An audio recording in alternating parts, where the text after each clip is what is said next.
तो दोस्तों welcome back to H15 और आज हम बात करने वाले हैं none other than FC Barcelona. FC Barcelona पहली बात तो ये कि भाई ये सीज़न में कुछ करने वाली है, कुछ अंदर से फीलिंग आ रही है दोस्तों कि FC Barcelona is cooking this season. Hansi Flick ball is turning out to be very good. बंदा कुछ करना चाहता है और उसको जो टीम मिली है वो बहुत ही एंथुजियास्टिक, बहुत ही हम्बल टीम मिली है। कोई अपना ऐसा कोई प्लेयर नहीं है जो अपने आप को प्रूव करना चाहता है, वो अपने आप को सुपीरियर मानता है then the club then the team. ऐसा कोई इंडिविजुअल नहीं है अभी तो, कोई एटीट्यूड नहीं, कोई ईगो नहीं। जो मैनेजर कहता है वो मानता है, जो मैनेजर कहता है वो सीखते हैं। मैनेजर अपने एक्सपीरियंस से लोगों को सिखाना चाहते हैं, प्लेयर्स को सिखाना चाहता है। पर कोई कोई प्लेयर्स ऐसे होते हैं जो मैनेजर को कहते हैं भाई तू मुझे क्या सिखाएगा, मैं तेरे से बढ़िया प्लेयर हूँ, तू जब प्लेयर था तेरे से अच्छा खेलता हूँ मैं। तो ऐसे भी कुछ प्लेयर्स होते हैं। तो that is of another thing, but FC Barcelona is cooking this season. Hansi flick ने ताले खोल दिए सभी, ला लीगा के भी ताले खोल दिए। कोपा डेल रे, Spanish super cup, champions league और अगले साल सुपर कप भी हम जीत सकते हैं अगर चैम्पियंस लीग जीत ली तो। That is something very good. Barcelona fan को इतनी खुशी बहुत अरसों के बाद मिली है, बहुत सालों के बाद मिली है कि हम भाई ये सब कह पा रहे हैं। बाकी हर सीज़न हम हर साल यही कहते थे कि भाई ला लीगा बहुत डिफिकल्ट लग रहा है, चैम्पियंस लीग की तो बात ही नहीं कर पा रहे थे क्योंकि that is something we used to do. But now the things have changed, the time has changed. और अभी हम सोच रहे हैं कि भाई इस this season the break through season, इस this season the season that changes everything. क्योंकि बहुत बार होता है कि भाई कोई बहुत ही बड़ा क्लब 5-6 साल तक कुछ जीत नहीं पाता है, बट 5-6 नहीं, यहाँ पे तो 9 साल हो गए। बट लास्ट टाइम हम 2015 में जीते थे, क्या हम 2025 में फिर से जीत सकते हैं? क्या एलियंस अरेना में जो बायर्न म्यूनिख का होम स्टेडियम है, जिसने इस इतने सालों में सबसे ज़्यादा हमको तंग किया है चैम्पियंस लीग में, क्या उसी के होम स्टेडियम में जाके हम चैम्पियंस लीग जीत पाएंगे? तो दैट इज़ समथिंग कि हम भाई बात करते हैं कि ये हो सकता है, वो नहीं। अभी इंटरनेशनल ब्रेक ख़त्म होने वाला है, आज आखिरी मैच डे है। तो मतलब कि इंजरीज जो प्लेयर्स को थी वो वापस आ गए।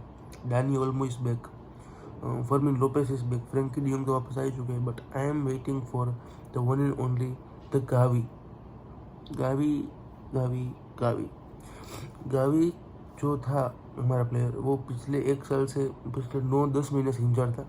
उसको लास्ट ईयर ACL की इंजरी हो गई थी स्पेनिश नेशनल टीम के मैच में ही।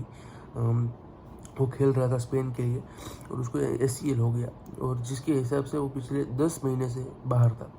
वो रिहैब कर रहा था आशा, पर वी वर लिटरली मिसिंग जो लास्ट सीजन की चैम्पियंस लीग की मैचेस थी जहाँ पे हम PSG के सामने खेल रहे थे। वहाँ पे अगर गावी होता, अगर गावी हमारे पास होता तो that could be very great opportunity to reach and to beat a PSG and to reach to the semi-finals. But होता है कभी कभी, but I am very much waiting for the back return of Gavi.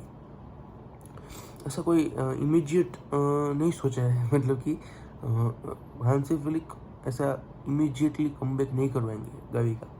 ये पूरी process है, ये जो process इस तरह की होती है कि भाई आपका प्लेयर को मैच शार्पनेस धीरे धीरे मिले, वो प्लेयर फिट भी रहे, और प्लेयर के जो ये मसल्स होते हैं, जो लिगामेंट्स होते हैं जहाँ पे उसको इंजरी हुई थी, उसको धीरे धीरे कह सकते हैं ना कंपोज करते हैं प्लेयर्स की जो इंजरी होती है उसको। तो ये होता है इस तरह से कि भाई सेविया के सामने उसको 5-10 मिनट के लिए लाया जाएगा, 15 मिनट के लिए बायर्न म्यूनिख में लाया जाएगा, फिर 10-15 मिनट के लिए फिर से रियल मैड्रिड में लाया जाएगा, 15-20 मिनट वहाँ पे, और 20-25 मिनट हो सकते हैं शायद से। तो इस तरह से फिर उसको नवंबर के इंटरनेशनल ब्रेक में भी स्पेन के लिए नहीं भेजना है, ये हांसी फ्लिक ने कहा था। मतलब कि एक इंटरनली जर्नलिस्ट के साथ इंटरव्यू लेके। तो but let's say what happen what not. Frankie de Jong तो टोटली फिट हो सके, डैनी ओल्मो भी ग्रीन लाइट मिलने वाली है उसको। But thing is serious now. Midfield maestro के साथ साथ हमारा अटैकिंग पेयर जो है रफीनिया, जिसको सब पीट डाउन करके बुला रहा है, give him some respect. Raphinha तुम्हारे एक ब्राज़ीलियन विंगर से तगड़ा है। तुम अपनी टीम के दोनों विंगर्स को जितना नहीं दौड़ाते हो उतना वो खुद दौड़ जाता है भाई, तुम्हारी टीम को खा जाएगा और वो कोई पीछे छोड़ेगा भी नहीं। तो give him some respect, Raphinha को कुछ रिस्पेक्ट दीजिए।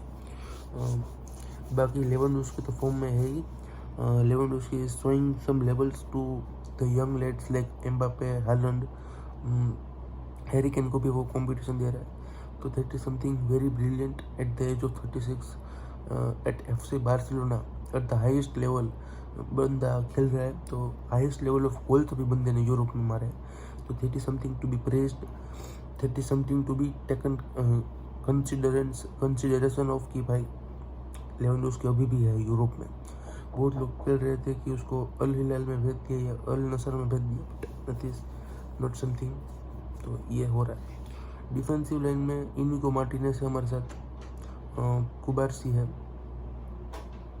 कुंडे है और एलेंड्रो बाल्डे। तो डिफेंसिव लाइन सॉलिड है। गोलकीपर कौन बनेगा हमारा? गोलकीपर में सेजनी है, इन्याकी पिन्या के बीच कुछ मतभेद हो रहे हैं कि कौन बनेगा कौन नहीं, गोलकीपिंग कौन करेगा। तो आई थिंक मेरे हिसाब से इन्याकी पिन्या को इसके साथ ही कंटिन्यू करना चाहिए, बिकॉज बंदे को बार बार मौका नहीं मिलता है। Szczesny is also the world class goalkeeper, but उसको second half of the season में लेना चाहिए आफ्टर नवंबर दिसंबर। उसके बाद उसको जब बड़ी बड़ी मैचेस होने के स्टार्ट होंगे, जब हमें बोरुसिया डॉर्टमुंड के साथ खेलना है, अभी भी बहुत बड़ी बड़ी एटलांटा के साथ खेलना है, तो that is something you have to take care of. तो बाकी तो सब बढ़िया है। अभी कह सकते हैं कि everything is under control, players को इंजरी ना हो। हमारे जो भी स्क्वाड है, ये जो डेप्थ है अभी हमारे पास, ये अगर एंड ऑफ द सीजन तक यही डेप्थ रही और इतने इंटेंसिटी से अगर हम खेल पा रहे हैं at the end off season, तो आई एम गारंटी यू कि भाई एक ट्रॉफी तो हम ले ही लेंगे। ला लीगा चैंपियंस लीग में से एक ट्रॉफी तो हमारी होगी, हो सकती है दोनों भी हो सकती है, ट्रेबल भी हम जीत सकते हैं इस साल। बट अगर यही स्क्वाड हुई हमारी एट द एंड ऑफ, अभी तो अराहो आना बाकी है, क्रिस्टियनसन आना बाकी है, तो ये सब at the end off season तक कोई इंजर्ड नहीं होता है बंदा। तो आई एम गारंटिंग कि भाई कोई ना कोई ट्रॉफी तो हम आ ही गए हमारे पास। तो दैट इज समथिंग